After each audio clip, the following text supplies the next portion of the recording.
Para firmar un documento en Firma EC, primero debemos descargar el aplicativo desde esta dirección. Una vez descargado el aplicativo, nos permitirá escoger el tipo de certificado. Archivo. Token. Cédula. Escogemos la opción de archivo y se habilitará las opciones de certificado y contraseña. Seleccionamos la firma y la clave de nuestra firma y damos clic en examinar. Seleccionamos la carpeta donde se encuentra el documento que deseamos firmar.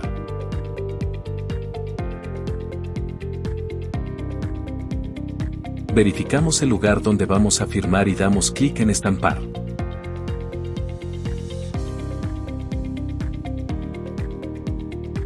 Y listo, nuestro documento se encuentra firmado.